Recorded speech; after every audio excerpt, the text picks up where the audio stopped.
Gas company ಹೆಂಗಾಯ್ತು ಅಂತ ಅವ್ರು auto ಓಡಿಸ್ಕೊಂಡು ಬರ್ತಾ ಇದ್ರಾ? ಪಾರ್ಕಿಂಗ್ ಮಾಡಿ ಎಲ್ಲಿ ಇಲ್ಲಿ ಪಾರ್ಕಿಂಗ್ ಮಾಡಿದ್ರಾ? ಸ್ನೇಹಿತರೆ ನಮಸ್ಕಾರ ಸ್ನೇಹಿತರೆ ನಿನ್ನೆ ಸಿಕ್ಕಾಪಟ್ಟೆ ಜೋರು ಮಳೆ ಇತ್ತು. ಸಂಜೆ 7:15 ಆಟೋ ಡ್ರೈವರು ತುಂಬ ಮಳೆ ಇದೆ ಅಂದ್ಬಿಟ್ಟು ಸೈಡಲ್ಲಿ ಪಾರ್ಕ್ ಮಾಡ್ಕೊಂಡು ನಿಲ್ಸ್ಕೊಂಡಿದ್ದ. ಸೊ ಮರ ಬಿದ್ದು ಗಾಡಿ ಪೂರ್ತಿ ಜಖಮ್ ಆಗಿದೆ. ಡ್ರೈವರು ಸ್ಪಾಟಲ್ಲಿ ಮೃತಪಟ್ಟಿದ್ದಾನೆ. ಸೊ ಗಾಡಿ ಪೂರ್ತಿ ಹಾಳಾಗಿದೆ ಸ್ನೇಹಿತರೆ. ನೋಡಿ, ಆ ಪ್ರಕೃತಿನೂ ಕೂಡ ಬಡವರಿಗೆ ಸ್ಪಂದಿಸ್ತಾ ಇಲ್ಲ. ಆ ದೇವರು ಕೂಡ ಕರುಣೆನೇ ಇಲ್ಲ ಬಡವರ ಮೇಲೆ. ನೋಡಿ, ಆಟೋ ಡ್ರೈವರ್ ಮೇಲೆ ಗಾಡಿ ಮೇಲೆ ಮರ ಬಿದ್ದು ಆಟೋ ಡ್ರೈವರು ಸ್ಪಾಟಲ್ಲಿ ಮೃತಪಟ್ಟಿದ್ದಾನೆ. ಅವ್ರ ಕುಟುಂಬಕ್ಕೆ ಯಾರು ಹೊಣೆ ಆಗ್ತಾರೆ? ಅವ್ರ ಮಕ್ಕಳನ್ನ ಯಾರು ನೋಡ್ಕೋತಾರೆ? ಅವ್ರ ಹೆಂಡತಿ ಮಕ್ಕಳಿಗೋಸ್ಕರ ಕಷ್ಟಪಟ್ಟು ದುಡಿಯೋಕ್ಕೋಸ್ಕರ ಅಲ್ವಾ ಅವ್ನು ಆಟೋ ತೊಗೊಂಡು ಈ ಥರ ಮಾಡೋದು? ಈ ಥರನೇ ಪ್ರಕೃತಿನೇ ಸ್ಪಂದಿಸ್ತಾ ಇಲ್ಲ ಬಡವರಿಗೆ ಅಂದರೆ ಯಾರು ಸ್ಪಂದಿಸ್ತಾರೆ ಹೇಳಿ? ಆ ದೇವ್ರಿಗೆ ಕರುಣೆನೇ ಇಲ್ವಾ?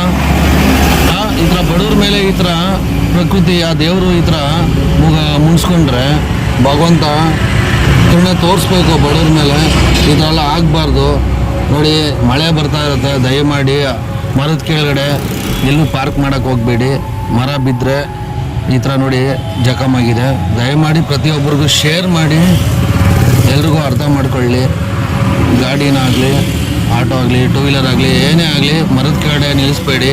ಮರ ವಯಸ್ಸಾಗಿರುತ್ತೆ, ತುಂಬ ವರ್ಷದಿಂದ ಇರುತ್ತೆ.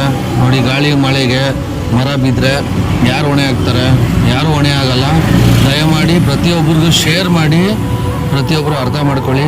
ಮಳೆ, ಗಾಳಿ, ಚಳಿ ಏನೇ ಇದ್ರೂ ಮಳೆ ಜಾಸ್ತಿ ಆದರೆ ಮರದ ಕೆಳಗಡೆ ಮಾತ್ರ ದಯಮಾಡಿ ಗಾಡಿನ ಪಾರ್ಕ್ ಮಾಡಬೇಡಿ. ಪ್ರತಿಯೊಬ್ಬರಿಗೂ ಅರ್ಥ ಮಾಡ್ಕೊಳ್ಳಿ. ಪ್ರತಿಯೊಬ್ಬರಿಗೂ ಶೇರ್ ಮಾಡಿ ಸ್ನೇಹಿತರೆ. ನನ್ನ ಬಂಧು ಮಿತ್ರರು ಪ್ರತಿಯೊಬ್ಬರಿಗೂ ಶೇರ್ ಮಾಡಿ, ಎಲ್ರಿಗೂ ಅರ್ಥ ಮಾಡ್ಕೊಳ್ಳಿ. ನೋಡಿ, ಆ ಬಡವ ಇವತ್ತಿನಿಲ್ಲ, ಆ ಕುಟುಂಬಕ್ಕೆ ಯಾರು ಹೊಣೆ ಆಗ್ತಾರೆ? ತುಂಬ ಮನ್ಸಿಗೆ ಬೇಜಾರಾಗ್ತಾ ಇದೆ. ವೀಡಿಯೋ ಮಾಡೋಕ್ಕೆ ನನಗೆ ಇಷ್ಟ ಇಲ್ಲ, ಆದರೂ ಬೇರೆಯವರೆಲ್ಲ ಅರ್ಥ ಮಾಡ್ಕೊಳ್ಳಿ, ಯಥೇಚ್ಕೊಳ್ಳಿ ಅಂತ ಈ ವಿಡಿಯೋ ಮಾಡ್ತಾ ಇರೋದು. ಪ್ರತಿಯೊಬ್ಬರಿಗೂ ಶೇರ್ ಮಾಡಿ ಸ್ನೇಹಿತರೆ. ಜೈ ಹಿಂದ್, ಜೈ ಕರ್ನಾಟಕ. ಮತ್ತು ಸರ್ವ ಜನ ಸುಖಿನೋ ಭವಂತು. ಭಗವಂತ ಪ್ರತಿಯೊಬ್ಬರು ಒಳ್ಳೇದು ಮಾಡಲಿ. ನಡೆದಿರೋ ಸ್ಥಳ 43B bus stand, Hosakerehalli bus stand ಹತ್ರನೇ ಈ ಅವಘಡ ನಡೆದಿರೋದು. ತುಂಬ ಮನಸ್ಸಿಗೆ ಬೇಜಾರಾಗ್ತಾ ಇದೆ.